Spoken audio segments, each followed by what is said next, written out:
আসসালামু শিক্ষার্থীরা, ছাগলনাইয়া মহিলা কলেজের অনলাইন ক্লাস থেকে তোমাদেরকে জানাই অনেক শুভেচ্ছা। তোমাদের সাথে আলোচনা করছি পদার্থবিজ্ঞান দ্বিতীয় পত্রের আধুনিক পদার্থবিজ্ঞানের সূচনা নিয়ে। এখন তোমাদের সাথে আলোচনা করব ভর বৃদ্ধি বা ভরের আপেক্ষিকতা। নিউটনীয় বলবিদ্যায় আমরা জেনেছি বস্তুর ভর ধ্রুব রাশি, স্থান, কাল ও গতির পরিবর্তনের উপর এটি নির্ভরশীল নয়। কিন্তু আইনস্টাইনের আপেক্ষিক তত্ত্বের মতে দৈর্ঘ্য ও সময়ের মতো বস্তুর ভরও গতিশীলতার উপর নির্ভরশীল। আপেক্ষিক তত্ত্ব অনুসারে বস্তুর ব্যাগের সাথে ভর বৃদ্ধি পায়। এই ঘটনাকে ভরের আপেক্ষিকতা বলে। কোনো বস্তুর নিশ্চল অবস্থার ভর যদি m0 হয় এবং এর চলমান অবস্থার ভর যদি m হয় এবং বস্তুটি যদি v দ্রুতিতে গতিশীল হয়, তাহলে m0 ও m এর সম্পর্কে নিচের সমীকরণ দিয়ে লেখা যায় m equal m0 divided by root over 1 minus v square divided by c square। এখন আসা যাক ভর শক্তি সম্পর্ক। ভর শক্তি সম্পর্কটা কি দেখো, ইকুয়াল mc স্কয়ার। এটা তো তোমাদের এটা সম্পর্কে তোমাদের তো জানা আছে। হ্যাঁ, ভর শক্তি সম্পর্ক হচ্ছে ইকুয়াল mc স্কয়ার। ইকুয়াল কত? mc square. আইনস্টাইনের ভর শক্তি সম্পর্ক ইকুয়াল mc স্কয়ার পদার্থবিজ্ঞানের কালজয়ী সূত্র। আইনস্টাইন আপেক্ষিকতার সাহায্যে এই বিখ্যাত সম্পর্ক নির্ণয় করেন। এই সূত্রকে ভর শক্তি রূপান্তরের সূত্র বলে। নিউটনের দ্বিতীয় সূত্র হতে আমরা জানি ভরবেগের পরিবর্তন হারকে বল বলে। ভরবেগের পরিবর্তন হারকে বল বলে। সুতরাং F equal d of dt mv, এটিকে ডিফারেন্সিয়েট করছে। আপেক্ষিক তত্ত্ব হতে আমরা জানি ভর এবং বেগ উভয়ই পরিবর্তনশীল। তাহলে F equal d of dt into mv, এই যে mটাকে ডিফারেন্সিয়েট করেছে ডিফারেন্সিয়েটের সূত্র অনুসারে, যোগ m dv dt v dm dt। তারপরে দেখো, মনে করে F বস্তু dx সরণ ঘটায়। F বস্তুর বলের কারণে বস্তুর সরণ ঘটে। অতএব কৃতকাজ equal F minus F dx। এই কাজ বস্তুটির গতিশক্তি বৃদ্ধির সমান। এই কাজ বস্তুটির গতিশক্তি বৃদ্ধির সমান। সুতরাং d of e K equal F dx। এটাকে আমরা কি করব? F dx d of e কে ধরব। দেখো, সুতরাং d of e of k equal f into dx। তাহলে এটাকেও ডিফারেন্সিয়েট করলাম dv of dt সাপেক্ষে। এটাই করে আমরা এখান থেকে তো আমরা এটি পেয়েছি। তাহলে f ইকুয়াল পেয়েছি m ইন্টু এই যে এখানে f ইকুয়াল এখানে পেয়েছি। দেখো, এটা পেয়েছি না, f equal m dv of dt plus dm of dt, এটা পেয়েছি। এটা পেলে আমরা এই মানটা এখানে বসিয়েছি m into dv of dt plus v into dm of dt dx। তাহলে দেখো dx উপরপক্ষে গুণ হয়েছে mv, যে এটাকে mv dv v square dm, যেহেতু dx dt equal v, dx dt equal v, সেই জন্য mv dv, যেহেতু দুটো v এই জন্য v স্কয়ার হয়েছে, bx ইকুয়েশন নাম্বার 1। এখন ভর ও বেগের সম্পর্ক হতে, যে ভর ও বেগের সম্পর্ক হতে m equal m0 root over 1 minus v square divide by c square. উভয় পার্শ্বকে বর্গ করে, আমরা উভয় পার্শ্বকে বর্গ করলে এটা m স্কয়ার হয়ে গেল, এটা m0 স্কয়ার বর্গমূল হয়ে গেল 1 minus v square divide by c square. সুতরাং m স্কয়ার ইকুয়াল, আমরা যদি এখান থেকে c স্কয়ার লসাগু নিয়ে ওইটা করি, c স্কয়ারটা উপরে চলে গেল, m0 square c square minus v square.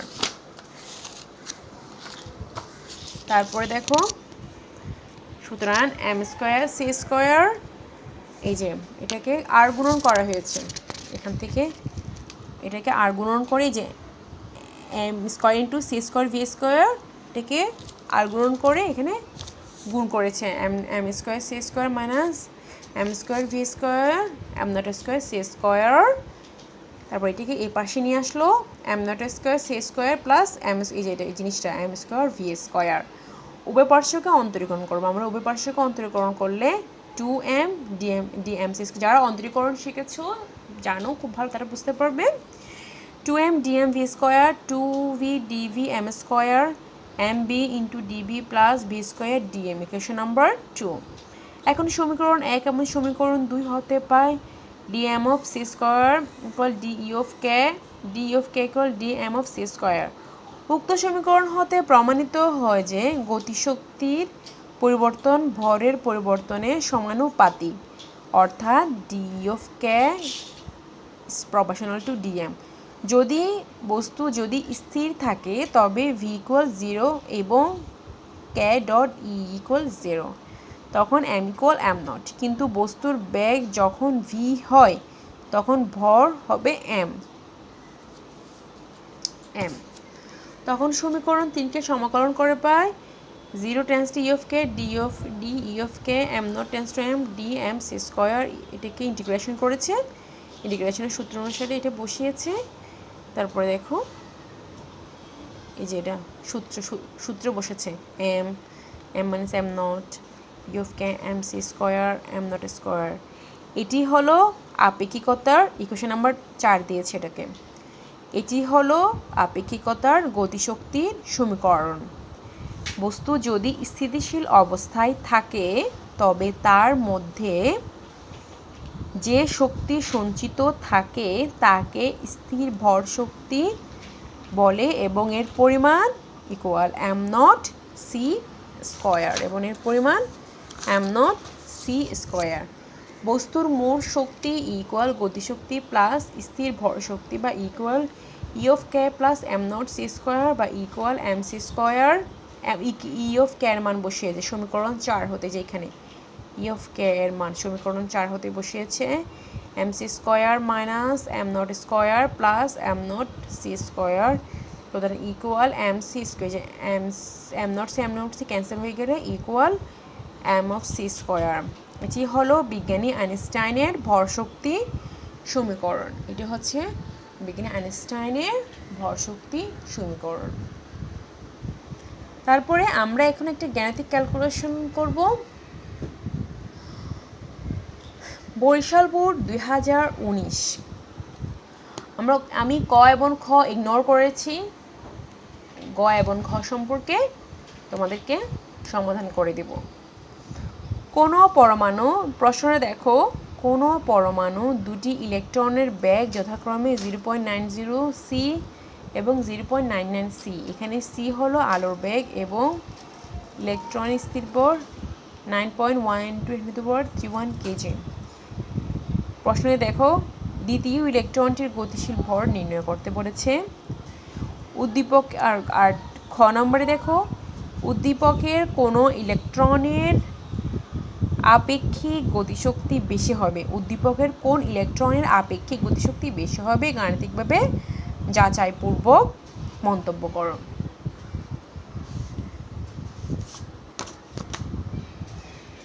প্রথমে কি বলেছে, দ্বিতীয় ইলেকট্রনটির গতিশীল ভর নির্ণয় করতে বলেছে। এখানে দেখো ইলেকট্রনের স্থির ভর এম নট ইকুয়াল দেওয়া আছে প্রশ্নে, তোমরা প্রশ্নে ইজিলিগুলো পেয়ে যাবে।